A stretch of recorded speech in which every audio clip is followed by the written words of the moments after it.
Halo Football Lovers, kembali lagi bersama kami dengan update berita sepak bola terbaru hari ini.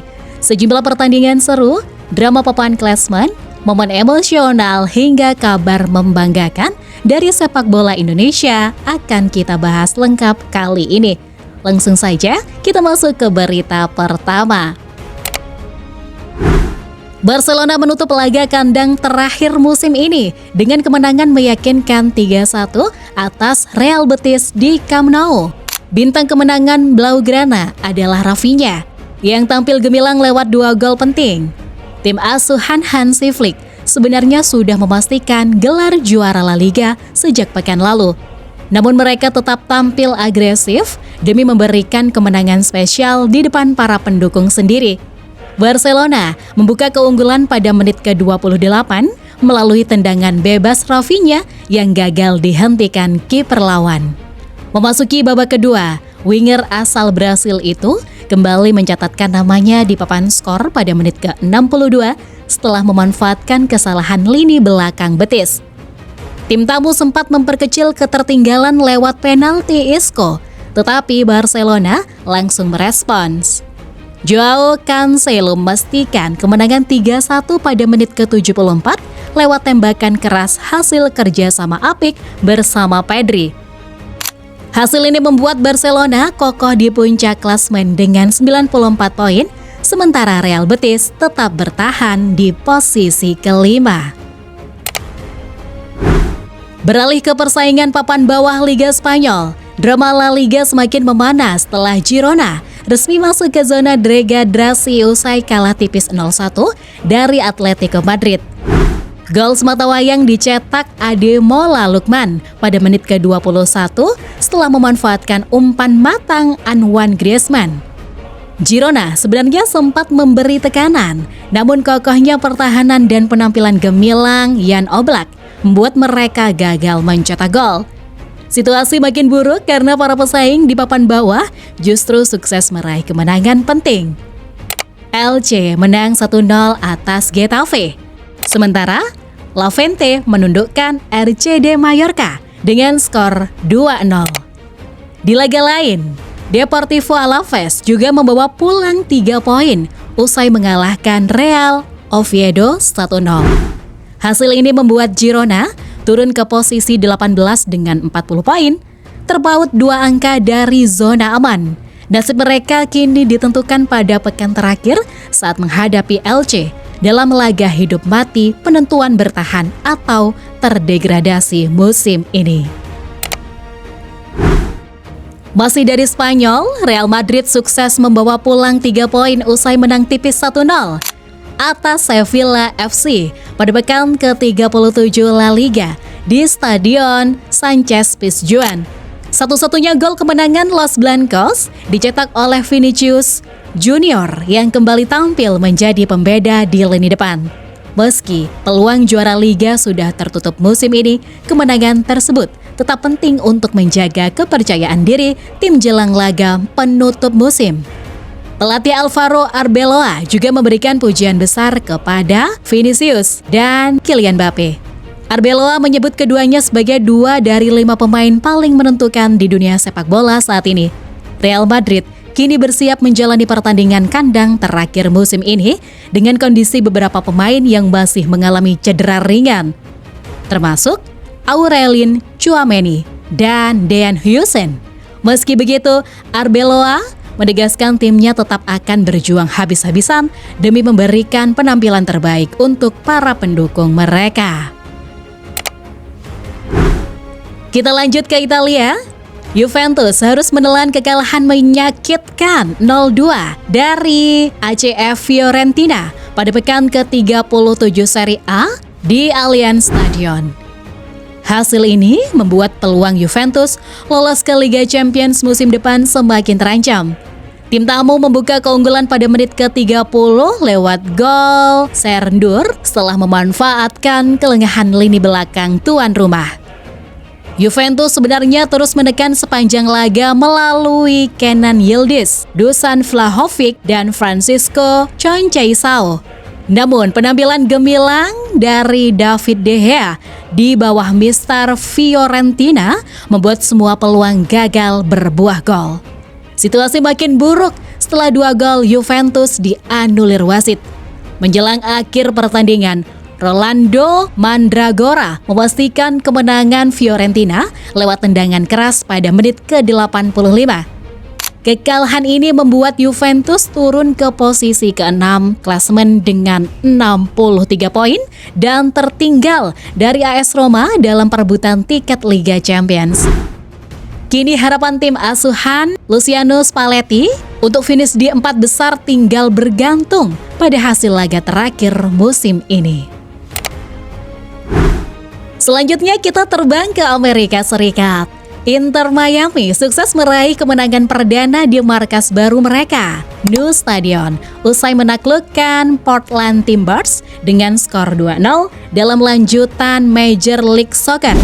Sosok Lionel Messi kembali menjadi bintang lapangan setelah mencetak 1 gol dan 1 assist untuk timnya. Inter Miami membuka keunggulan pada menit ke-30 lewat aksi Messi yang menyelesaikan kombinasi cepat bersama Luis Suarez dan Telasco Segovia dengan tendangan rendah akurat. Menjelang akhir babak pertama, Messi kembali menunjukkan kelasnya. Ia melewati kawalan pemain lawan sebelum memberikan umpan matang kepada Herman Berterame yang sukses menggandakan keunggulan menjadi 2-0. Pada babak kedua, Portland Timbers mencoba bangkit dan meningkatkan tekanan. Namun, pertahanan Inter Miami tampil solid hingga peluit akhir dibunyikan. Kemenangan ini membuat Inter Miami naik ke posisi kedua klasemen wilayah timur dengan koleksi 28 poin. Beralih ke Inggris, Casemiro resmi menjalani laga kandang terakhirnya bersama Manchester United di Old Trafford saat menghadapi Nottingham Forest Minggu malam.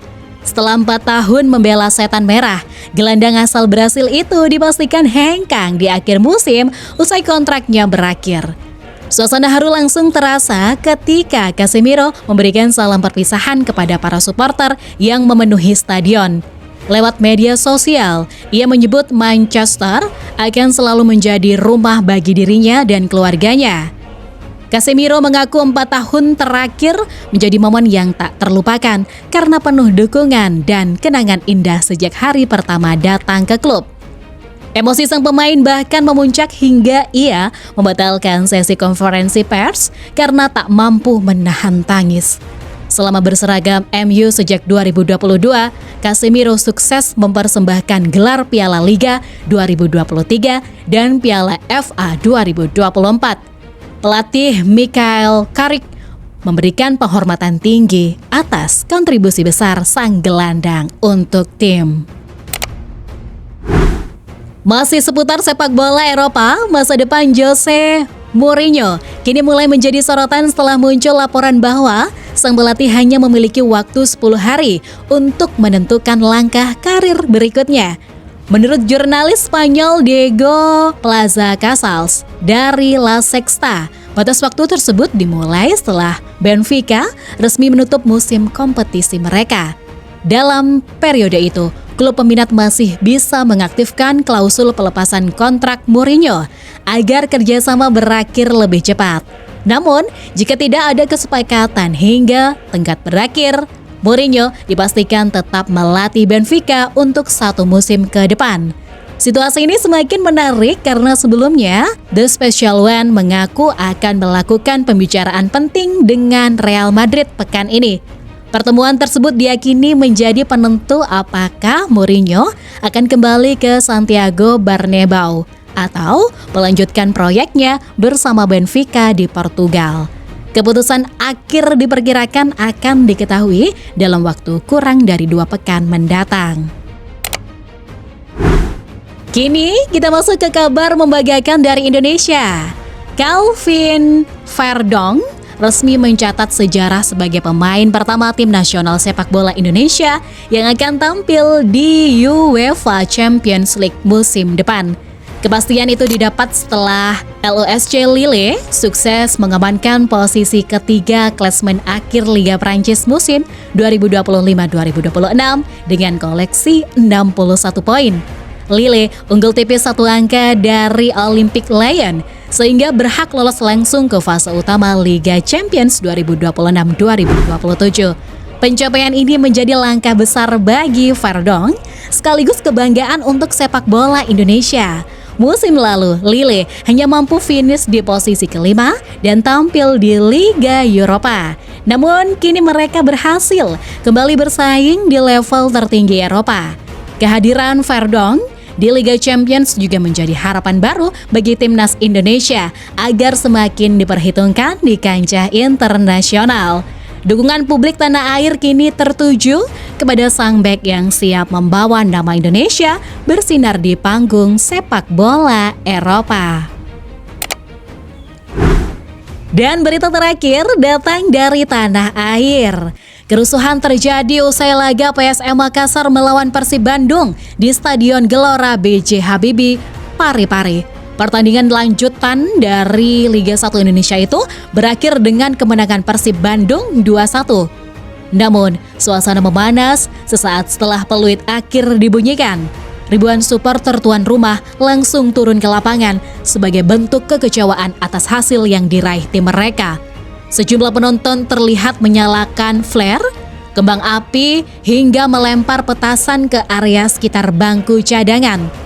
Situasi semakin kacau ketika beberapa pemain Persib Bandung berusaha berlari menuju ruang ganti dan mendapat intimidasi dari oknum supporter.